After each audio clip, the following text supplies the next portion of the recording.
Hello दोस्तों, welcome to my channel. तो दोस्तों, आज के वीडियो में हम लोग क्लास 10 के चैप्टर 3 मुद्रा, बचत एवं साख, ये इकोनॉमिक्स का एक चैप्टर है। इस चैप्टर के बारे में हम लोग अध्ययन करेंगे और इसका 2 पार्ट आएगा। पहला पार्ट अभी बना रहे हैं ना, इसके बाद एक पार्ट आएगा कुछ दिनों के बाद, है ना। तो इसको अच्छे तरीक़े से समझना है इस चैप्टर को, क्योंकि यहाँ से प्रश्न हर बार बोर्ड में रहते ही हैं और आपको 2 मार्क्स और 4 मार्क्स दोनों में यहाँ से प्रश्न बन सकते हैं, है ना। तो हम लोग पढ़ेंगे पहले एक मुद्रा क्या है ना। तो मुद्रा क्या है इसके बारे में जानेंगे। मुद्रा, देखिए, मुद्रा जो है वस्तु विनिमय का माध्यम है। वस्तु विनिमय का क्या है?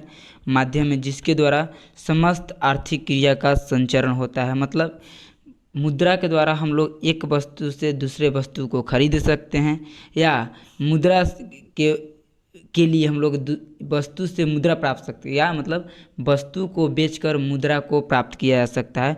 तो मुद्रा क्या है? वस्तु विनिमय का माध्यम है, मतलब कि वस्तुओं को खरीद कर सकते हैं, एक्सचेंज कर सकते हैं, और इसके द्वारा ही जितने भी समस्त आर्थिक क्रियाकलाप है, आर्थिक क्रियाकलाप जैसे कि वैसा क्रियाकलाप जिससे हम लोग को धन की प्राप्ति होता है, वैसे क्रियाकलाप को हम लोग आर्थिक क्रियाकलाप करते हैं तो उसका संचरण होता है, मतलब कि उसका चालन होता है मुद्रा के द्वारा ही ना।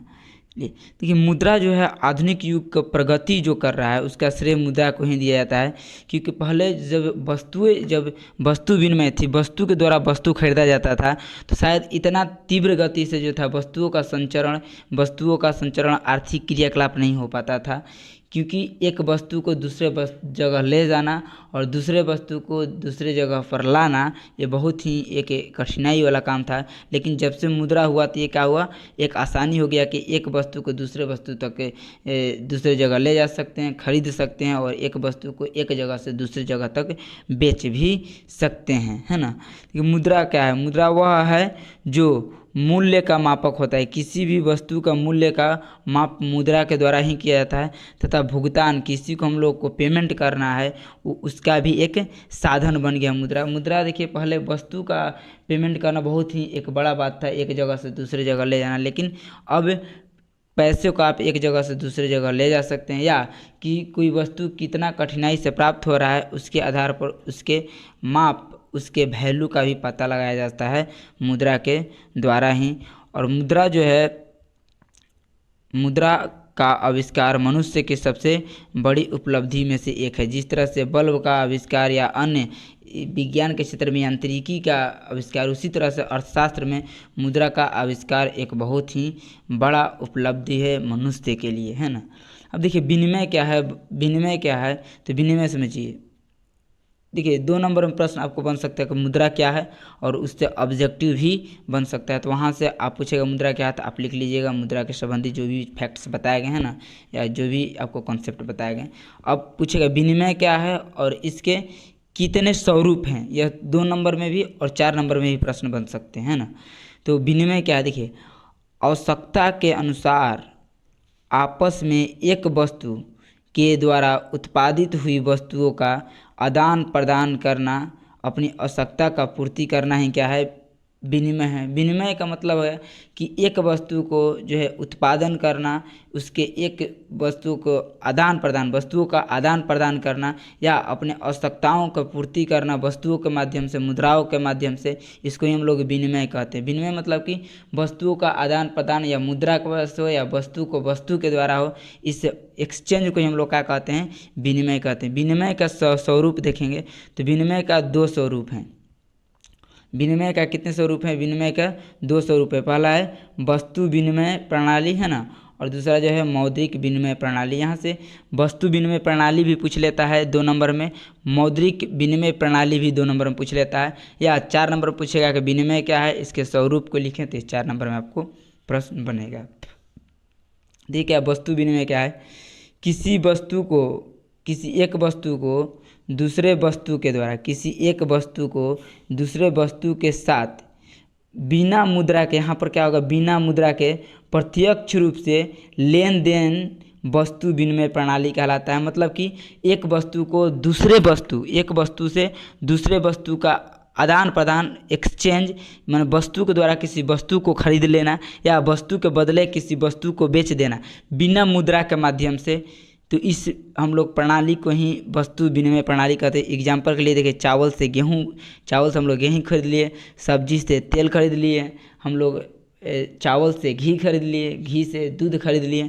तो ये क्या हो गया, वस्तु विनिमय प्रणाली होगा। मतलब इसमें केवल वस्तु से वस्तु को ही खरीदा जाएगा, इसमें पैसा की, रुपया की मतलब मुद्रा की कोई भूमिका नहीं होता। लेकिन मौद्रिक विनिमय प्रणाली क्या होता है, मॉनेटरी सिस्टम में क्या होता है, इस प्रणाली में कोई व्यक्ति किसी वस्तु को एवं सेवा के बदले मुद्रा प्राप्त करता है और मुद्रा के बदले अपनी आवश्यकता के वस्तु को पूर्ति करता है। मतलब कि कोई वस्तु मुद्रा से किसी वस्तु को खरीदता है या बेचता है तो उसे हम लोग मौद्रिक विनिमय प्रणाली कहते हैं। तो पूछेगा तो आप लिख लीजिएगा, यहाँ से दो नंबर में प्रश्न पूछ सकते हैं यहाँ से ना। इसके बाद हम लोग देखते हैं अगला क्या है। हाँ देखिए, क्या वस्तु विनिमय प्रणाली में कठिनाइयाँ क्या है उसको हम लोग समझेंगे। देखिए, वस्तु विनिमय प्रणाली में क्या क्या कठिनाइयाँ आ रही है, मतलब कि देखिए एक वस्तु से दूसरे वस्तु को बदलने में क्या क्या कठिनाई आ रहा है, या वस्तु से वस्तु खरीदने या वस्तु से वस्तु को बेचने में क्या क्या कठिनाई आ रहा है, क्या क्या डिफ़िकल्टीज आ रहा है, उस पर क्या हम लोग है, क्या कठिनाई है उसके बारे में पूछ सकता है आपको 2 नंबर में प्रश्न कि क्या कठिनाइयाँ हैं वस्तु विनिमय प्रणाली में।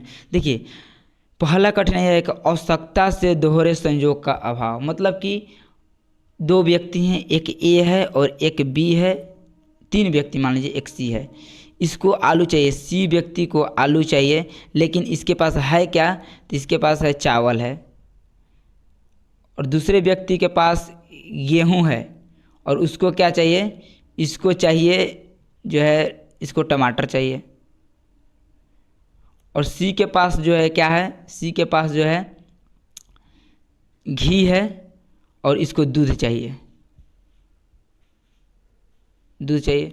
देखिए यहाँ संजोग जो है अभाव होता है, इसको चावल है लेकिन इसको आलू लेना है, लेकिन सी को जो है चावल है उसके पास और आलू उसको लेना है, लेकिन ए के पास चावल है ही नहीं, उसके पास टमाटर लेना है और उसको बेचना क्या है भाई, तो गेहूँ। तो यहाँ संयोग नहीं बन पाता है कि उसी वस्तु के द्वारा हम लोग अन्य वस्तु को खरीद सकें, क्योंकि एक व्यक्ति को चावल चाहिए और उसको मिल रहा है गेहूँ, तो ये तो संयोग नहीं हुआ।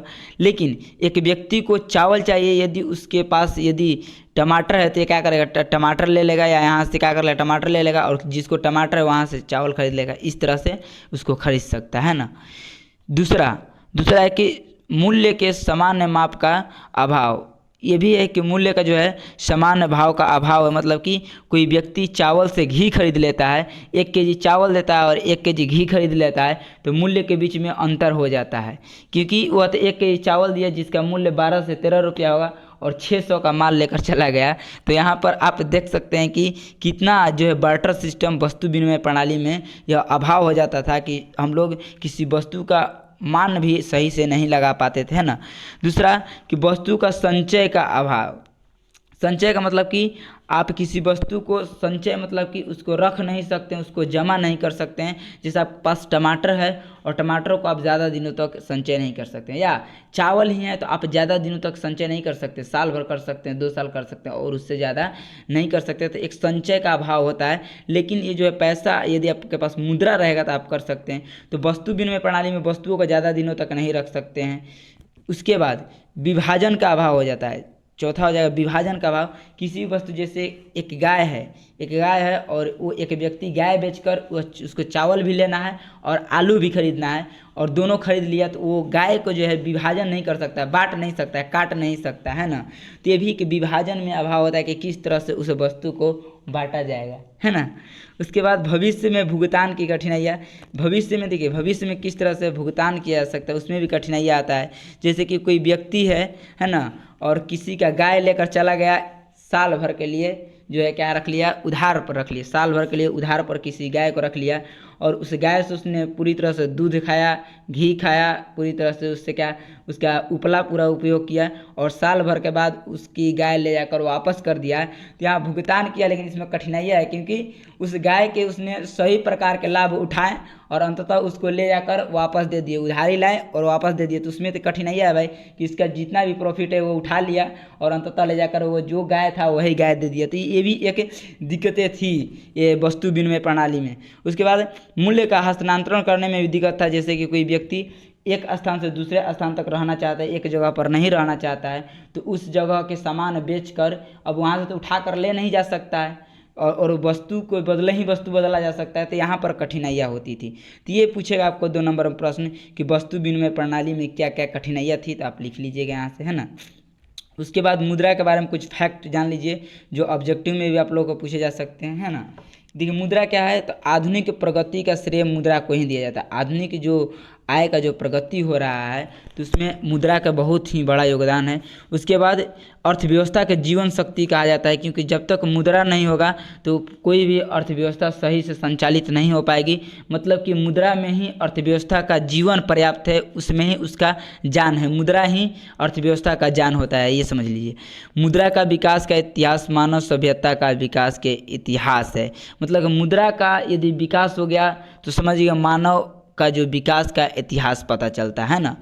मुद्रा देखिए एक अच्छा सेवक भी है, जैसे कि आप सेवा देता है, आपको सर्विस करता है, एक सेवक है, अच्छा सेवक। और एक अच्छा विनिमय का माध्यम भी है, एक तरह से कि आप किसी वस्तु को आसानी से खरीद सकते हैं, आसानी से बेच सकते हैं, आसानी से संचय कर सकते हैं, आसानी से बांट सकते हैं। तो एक अच्छा विनिमय का माध्यम है ना। उसके बाद मौद्रिक विनिमय प्रणाली, हम लोग क्या पढ़ लिए थे, वस्तु विनिमय, उसमें वस्तु के बदले वस्तु हम लोग खरीद रहे थे, लेकिन अब हम लोग क्या पढ़ेंगे, मौद्रिक विनिमय प्रणाली, मतलब मॉनेटरी एक्सचेंज सिस्टम, है ना। देखिए मौद्रिक प्रणाली में क्या होता है, मौद्रिक प्रणाली में सारा कार्य मुद्रा के द्वारा संपादित होता है या मुद्रा की सहायता से होता है। मतलब कि मुद्रा के बदले एक वस्तु को दूसरे वस्तु खरीदा जाएगा या बेचा जाएगा। कोई व्यक्ति सेवा या वस्तु, कोई भी सर्विस कर रहा है या वस्तु प्रदान कर रहा है, प्रदान करने के लिए वह जो है पहले मुद्रा का प्रयोग करता है ना। और कोई भी वह वस्तु खरीदना चाहता है, सेवा खरीदना चाहता है, उसके लिए वह मुद्रा का प्रयोग करता है। तो इस प्रणाली को हम लोग मौद्रिक विनिमय प्रणाली कहते हैं। तो मौद्रिक विनिमय प्रणाली आएगा तो लिख लीजिएगा, है ना। देखिए मुद्रा का विकास के इतिहास एक तरह से मानव विकास का इतिहास है, तो ये टर्म है, इसमें आप जोड़ सकते हैं ना। और एक और चीज़ है कि मुद्रा का आविष्कार मनुष्य के सबसे बड़ी उपलब्धि है। जिस तरह से अन्य अन्य क्षेत्रों में, विज्ञान के क्षेत्र में मैकेनिक्स का खोज हुआ, उसी तरह से अर्थशास्त्र के क्षेत्र में मुद्रा का आविष्कार एक बहुत बड़ा आविष्कार है। उसके बाद हाँ, अब देखिए कुछ टर्म है जिसको आप रट लीजिए, है ना। जैसे कि अन्य अन्य देश हैं और उसके देश के कुछ मुद्रा है, जैसे भारत, देखिए रुपया कहाँ कहाँ का है मुद्रा, उसको याद रखिएगा। तो भारत का रुपया का क्या नाम है, मुद्रा का क्या नाम है, रुपया।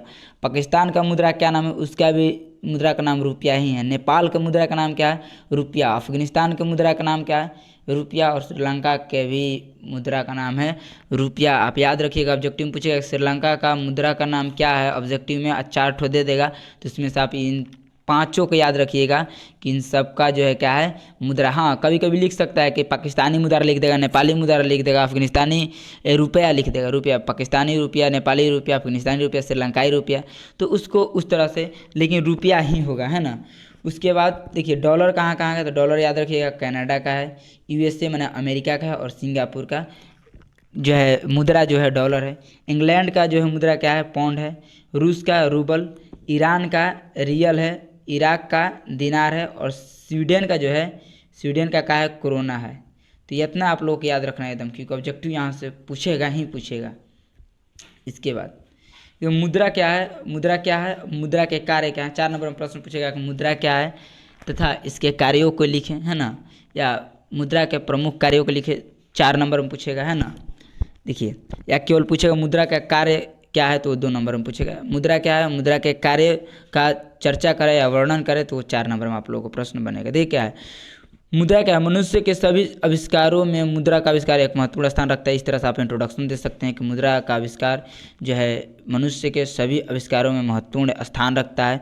मुद्रा के प्रमुख 4 कार्य हैं ना, मुख्य 4 कार्य। पहला, विनिमय का माध्यम, मतलब कि मुद्रा मुद्रा का विनिमय का माध्यम है, एक्सचेंज का माध्यम है, जो क्रय तथा विक्रय के बीच मध्यस्थ का कार्य करता है। मतलब कि आप कोई वस्तु को खरीद रहे हैं या बेच रहे हैं, दोनों के बीच में मुद्रा ही कार्य करता है। यह एक मुद्रा का कार्य है ना। और बहुत ही ये मुद्रा का एक प्रकार से गुण भी है कि या क्रय कीजिए या विक्रय कीजिए, दोनों के बीच में वह मध्यस्थ का कार्य करता है। उसके बाद मुद्रा आप जानते हैं किसी भी समय विनिमय कर सकते हैं। आप रात में भी आप देखेंगे, रात में लोग ऑर्डर कर लेते हैं कि खाना जोमेटो से ला दिया जाएगा, है ना। तो किसी भी समय आप चाहे वो कोई परिस्थिति हो, उस सही परिस्थिति में मुद्रा के द्वारा विनिमय किया जा सकता है ना। देखिए, अगर यदि यही वस्तु से बदलना रहता था दिक्कतें होता, किसी समय नहीं। वस्तु जब व्यक्ति मौजूद होगा तभी आप वस्तु का विनिमय कर सकते हैं, लेकिन रुपया का मुद्रा का जो विनिमय जो है कभी भी आप कर सकते हैं। वस्तु एवं सेवा बेचकर आप मुद्रा प्राप्त कर सकते हैं या मुद्रा के ज़रूरत की वस्तुएं भी खरीद सकते हैं ना। देखिए, मूल्य का मापक भी है। मुद्रा के द्वारा मूल्य का मापक किया जाता है। मुद्रा मूल्य का मापक है तथा मुद्रा के द्वारा वस्तुओं के मूल्यों का मूल्यांकन सरल हो गया। मतलब कि हम लोग अब बहुत जल्दी ही मूल्य माप लेते हैं किसी भी वस्तु का। उसके बाद क्या कार्य है इसका मुद्रा का, तो उसके बाद विलंबित भुगतान का मान, है ना। तो ये कोई भी आप उधार ले रहे हैं तो ऐसा नहीं है कि वो गाय, जिस तरह से हम लोग वस्तु विनिमय में देख रहे, गाय ले रहा था और उसका पूरी चीज़ से उपयोग कर रहा था और अंततः ले जाकर गाय दे रहा था, लेकिन इसमें ऐसा नहीं है। आप उधार देने या लेने के लिए जैसे 100 रुपया दिए, आप उससे 100 रुपया ले लिए, तो ऐसा नहीं कि आपके 100 रुपया से उसने दूध खा लिया, घी खा लिया। वो दूध खाए घी खाए उससे मतलब नहीं है। आपसे 100 रुपया उसको उधार दिए हैं तो आपको 100 रुपया ला कर देगा, है ना। तो इसमें भुगतान का मान में विलंबित नहीं होता है ना। और आप जान रहे हैं कि साख एवं उधार आधुनिक व्यवसाय का ऋण है। मतलब कि आज जितने भी बिजनेस होते हैं वो कहीं ना कहीं किसी बैंक से कोई उधार लेता है या किसी व्यक्ति से उधार लेता है या उधार के माध्यम से भी बिजनेस चलते रहता है ना। तो ये ध्यान रखिएगा, है ना। उसके बाद जो है मूल्य का संचय, आप किस तरह से इसके जो संचय कर सकते हैं, स्टोर भी कर सकते हैं मुद्रा का, है ना। मुद्रा का वह गुण है कि उसे संचित एवं जमा रखा जा सकता है। मुद्रा का आप क्या कर सकते हैं, उसे स्टोर कर सकते हैं, जमा कर सकते हैं। लेकिन वही जो है वस्तु का जो है आप संचय नहीं कर सकते, वो सड़ने गलने की संभावना होती है। जैसे कोई भी आप आलू कर रहे हैं तो वो कुछ दिन के बाद उसकी सड़ जाएगा, गल जाएगा। लेकिन इन जो है बातों से मुद्रा क्या है, मुक्त है, इसलिए मुद्रा का संचय कर सकते हैं हम लोग। पांचवा जो है क्रय शक्ति का हस्तांतरण। क्रय शक्ति का हस्तांतरण का मतलब कि मुद्रा बोल रहे हैं, मुद्रा, है ना। मुद्रा का प्रमुख कार्य क्रय शक्ति का हस्तांतरण है। मतलब कि वस्तुओं के द्वारा क्रय विक्रय दूर दूर तक किया जा सकता है। हम लोग रुपये को एक स्थान से कितना भी दूर लेकर जा सकते हैं ना। या मुद्रा का हम लोग साख के रूप में भी, जैसे चेक के रूप में भी एक जगह से दूसरी जगह, विश्व के अन्य जगहों पर भी हम लोग व्यापार कर सकते हैं मुद्रा के माध्यम से, है ना। और एक जगह से दूसरे जगह तक किसी वस्तु को बेच सकते हैं। उसके बाद साख का भी आधार हो सकता है ना। तो आज का वीडियो में हम लोगों ने पढ़ा मुद्रा क्या है ना। और इसका दूसरा पार्ट आपको बहुत जल्द अपलोड हो जाएगा। तो आप जो भी चीज़ लिखवाया गया आप इसको पॉज कर करके आप नोट कर लीजिएगा, है ना। और अगले वीडियो में मिलते हैं फिर से, है ना। यदि वीडियो अच्छा लगा हो तो लाइक कीजिए, शेयर कीजिए, सब्सक्राइब कीजिए। Thank you so much for watching video.